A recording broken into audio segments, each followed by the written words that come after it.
نحمده ونصلي على رسوله الكريم اما بعد فاعوذ بالله من الشيطان الرجيم بسم الله الرحمن الرحيم رب اشرح لي صدري ويسر لي امري واحلل عقدة من لساني يفقهوا قولي۔ مومن اپنے ہر کام کا آغاز بسم اللہ سے کرتا ہے، اللہ کے نام سے کرتا ہے، کیونکہ اللہ ہی نے ہمیں پیدا کیا ہے، اللہ ہی ہمیں رزق دے رہا ہے، اللہ ہی کی طرف ہمیں لوٹ کر جانا ہے، لہٰذا ہمیں اس زندگی میں ہر کام کرتے ہوئے اپنے رب کو یاد رکھنا چاہیے۔ قرآن مجید کا آغاز بھی اللہ سبحانہ تعالیٰ نے بسم اللہ سے کیا، اور ہمارے لیے یہی مشروع کیا کہ ہم اپنا ہر قول اور عمل بسم اللہ کے ساتھ شروع کریں۔ پہلی وحی کا آغاز بھی اللہ کے نام کے ساتھ ہوا۔ جبریل امین نے پہلی مرتبہ جب نبی صلی اللہ علیہ وسلم کو قرآن مجید کی پہلی آیت سکھائی تو فرمایا اقرأ بسم ربک الذی خلق، اپنے رب کے نام سے پڑھ جس نے پیدا کیا۔ تو گویا عبادت ہو یا ہمارے دنیا کے کام ہو، ان سب میں ہمیں اپنے رب کو یاد رکھنا ہے، اور اس کے بے شمار فائدے بھی ہیں۔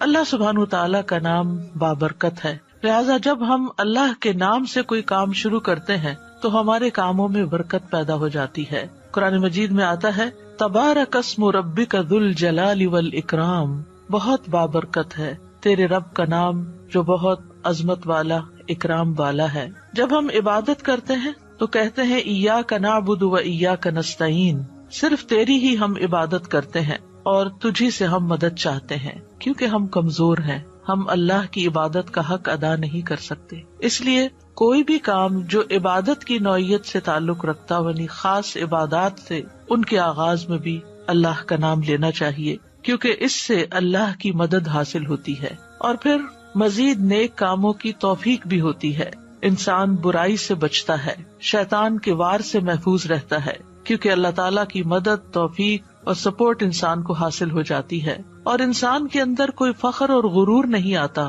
وہ یہی سمجھتا ہے کہ جو بھی نیک کام میں کر رہا ہوں وہ اللہ کی مدد سے، اللہ کی توفیق سے ہی کر رہا ہوں، اس میں میرا اپنا کوئی کمال نہیں۔ وما توفیقی الا باللہ، نہیں مجھے توفیق مگر اللہ کے نام کے ساتھ ہی۔ پھر اسی طرح جب انسان بسم اللہ سے کام کا آغاز کرتا ہے تو انسان کو اخلاص نصیب ہوتا ہے، کیونکہ جب اللہ کا نام لیا تو اللہ کے نام کے ساتھ اللہ ہی کے لیے کام کرنا چاہیے جو بھی کچھ ہم کریں، اور پھر اگر وہ کام صحیح ہے، عبادت کا ہے یا دنیاوی امور سے متعلق ہے، تو پھر ہماری نیت اور ہمارا قبلہ درست ہو جاتا ہے، انسان کو اخلاص نصیب ہو جاتا ہے۔ پھر اسی طرح یہ ہے کہ انسان جب اللہ کے نام کے ساتھ کوئی کام کرتا ہے تو اللہ کی نعمتوں کی یاد دہانی بھی ہوتی ہے۔ مثال کے طور پر اگر آپ پانی پی رہے ہیں تو جب آپ پانی پینے لگتے ہیں تو بسم اللہ کہتے ہیں، اور جب بسم اللہ کہتے ہیں تو آپ کو اللہ کی یاد آ جاتی ہے، اور پھر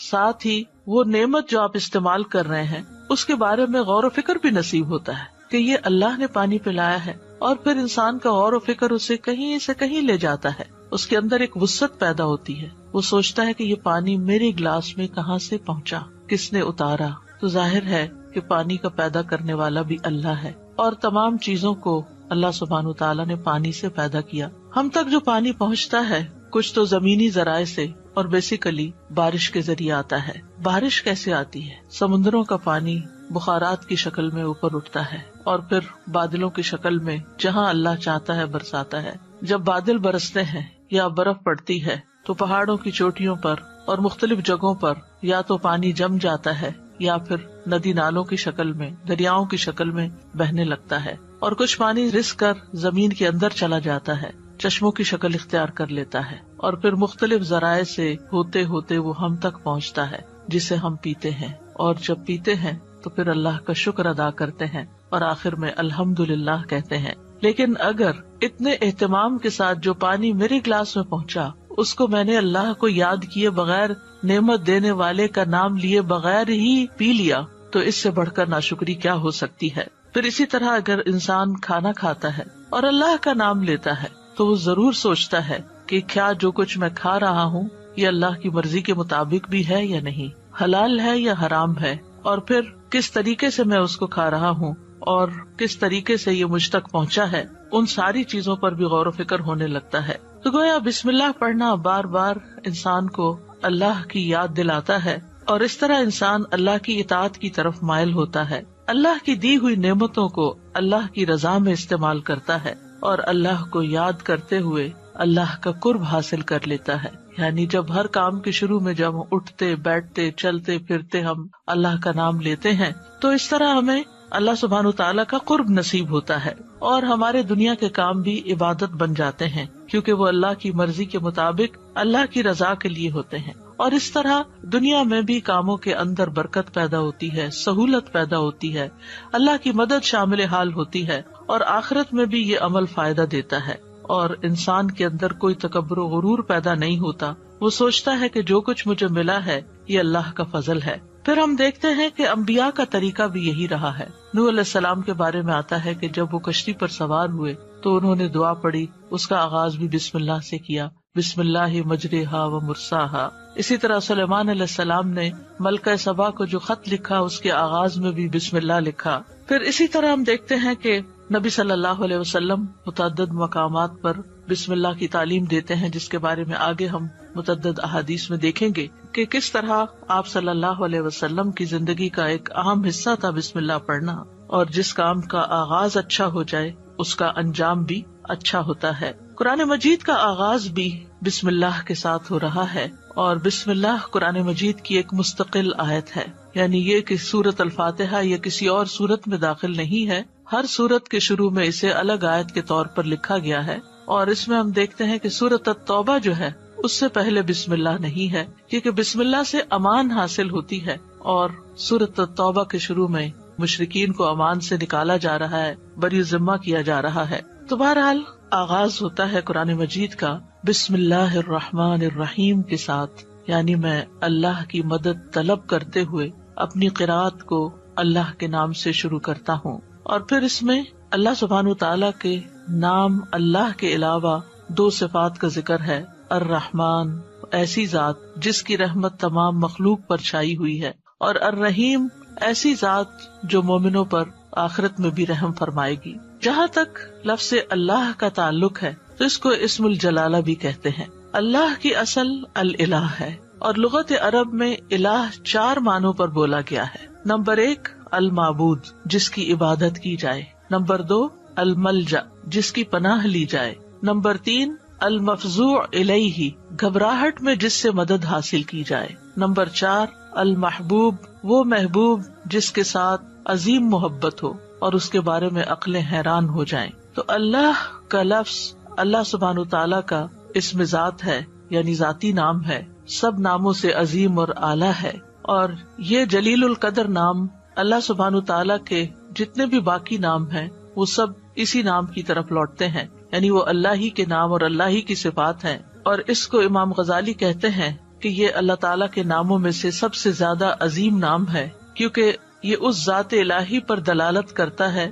جو تمام صفات الہیہ کو جمع کرنے والی ہے، یہاں تک کہ کوئی بھی صفت اس سے جدا اور علیحدہ نہیں ہو سکتی۔ یعنی اللہ تعالیٰ کے جتنے بھی باقی اچھے اچھے نام ہیں وہ سب اللہ ہی کے نام ہیں۔ وَلِلَّهِ الْأَسْمَاءُ الْحُسْنَى کہ اللہ ہی کے لیے ہیں اچھے اچھے نام۔ سورۃ الاسراء میں آتا ہے قُلِ ادْعُوا اللَّهَ أَوِ ادْعُوا الرَّحْمَٰنَ أَيَّمَّا تَدْعُوا فَلَهُ الْأَسْمَاءُ الْحُسْنَى کہہ دیجئے کہ اللہ کو پکارو یا رحمان کو پکارو، تم جس کو بھی پکارو گے سو بہترین نام اسی کے ہیں۔ اسی طرح سورۃ الحشر میں آتا ہے هُوَ اللَّهُ الْخَالِقُ الْبَارِئُ الْمُصَوِّرُ لَهُ الْأَسْمَاءُ الْحُسْنَى وہ اللہ ہی ہے جو خاکہ بنانے والا ہے، گھڑنے ڈھالنے والا ہے، صورت بنا دینے والا ہے، سب اچھے اچھے نام اسی کے ہیں۔ اسی کی تسبیح کر رہی ہے ہر وہ چیز جو آسمانوں اور زمین میں ہے، وہی سب پر غالب کمال حکمت والا ہے۔ تو اس لیے بہت ضروری ہے کہ جب ہم بسم اللہ مختلف مقامات پر کہتے ہیں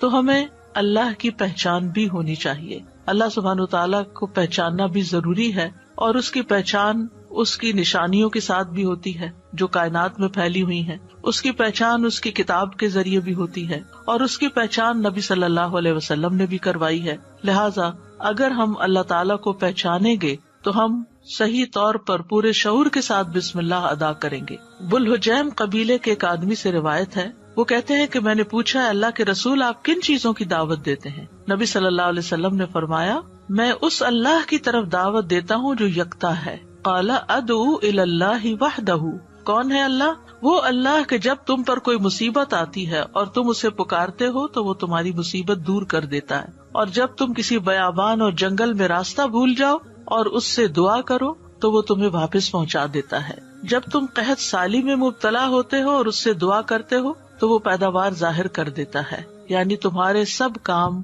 وہی بناتا ہے. لیکن یہاں خاص طور پر اس آیت کے اندر یعنی بسم اللہ الرحمن الرحیم کے اندر اللہ سبحانہ تعالیٰ نے اپنا جو تعارف کرایا ہے، اپنی جو پہچان کرائی ہے، وہ اپنی صفت رحمت کے ساتھ کروائی ہے کہ کون ہے اللہ؟ وہ جو بے حد مہربان، بہت ہی زیادہ مہربان. الرحمن فعلان کے وزن پر مبالغے کا صیغہ ہے کہ جو بہت ہی زیادہ، یعنی انسان کی عقل اس کو کمپریہینڈ کر ہی نہیں سکتی کہ وہ کتنا مہربان ہے. اور پھر مزید اسی صفت سے، صفت رحمت ہی سے الرحیم کا لفظ آیا کہ جو بار بار رحم کرنے والا ہے. لہٰذا اللہ سبحانہ تعالیٰ وہی ہے جو اپنی رحمتیں نچھاور کرتا ہے، اور رحمت کا مطلب ہے نرمی اور شفقت کرنے والا. گویا اللہ سبحانہ تعالیٰ کی صفات میں اللہ تعالیٰ کے اپنے بندوں کے ساتھ، اپنی مخلوق کے ساتھ معاملہ کرنے میں نرمی اور شفقت ہے. اور رحمان اور رحیم دونوں صفات اللہ ہی کی ہیں، دونوں نام اللہ ہی کے ہیں،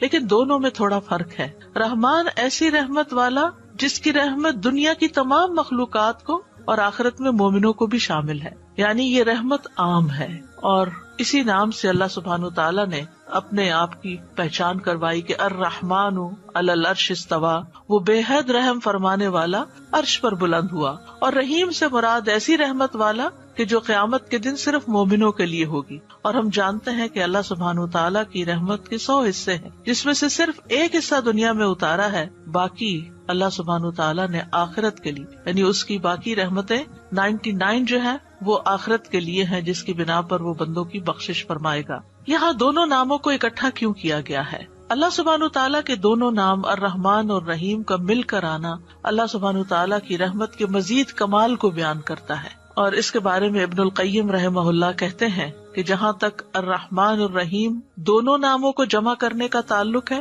تو اس کا معنی ان دونوں معنوں سے اچھا ہے جو معنی ان کے الگ الگ بیان کیے جاتے ہیں، یعنی وہ مزید جمع ہو جاتا ہے. اور وہ یہ ہے کہ الرحمن اللہ کی قائم صفت پر دلالت کرتا ہے، اور لفظ الرحیم اللہ کی مخلوق پہ کی جانے والی رحمت سے تعلق رکھتا ہے. پس پہلا نام جو ہے اللہ کی ذاتی صفت رحمت پہ دلالت کرتا ہے، اور دوسرا نام اللہ کے فعل پر دلالت کرتا ہے کہ اللہ اپنی رحمت کے ساتھ مخلوق پر رحم فرماتا ہے. اور ابن قیم یہ بھی کہتے ہیں کہ ان دونوں صفات کو جمع کرنے کا یہ فائدہ ہے کہ اللہ نے دنیا میں جلد اور آخرت میں بعد میں واقع ہونے والی رحمت کی خبر دی ہے، اور اللہ کی خاص اور عام رحمت کے متعلق خبر دی گئی ہے، اور اللہ کی رحمت اس کے غضب پر غالب ہے. ابو ہریرہ کہتے ہیں کہ رسول اللہ صلی اللہ علیہ وسلم نے فرمایا، جب اللہ مخلوق کو پیدا کر چکا تو اس نے اپنی کتاب لوح محفوظ میں لکھا جو اس کے پاس عرش پر موجود ہے کہ میری رحمت میرے غضب پر غالب ہے،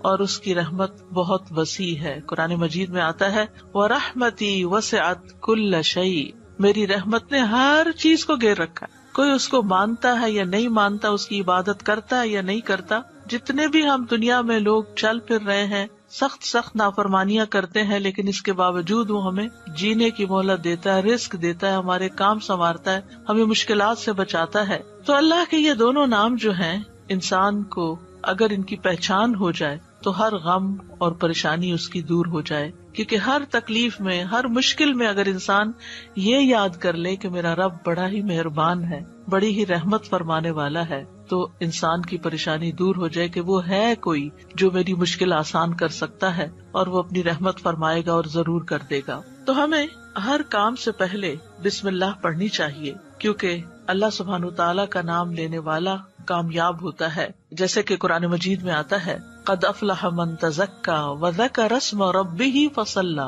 بے شک کامیاب ہو گیا جو پاک ہوا اور اس نے اپنے رب کا نام یاد کیا.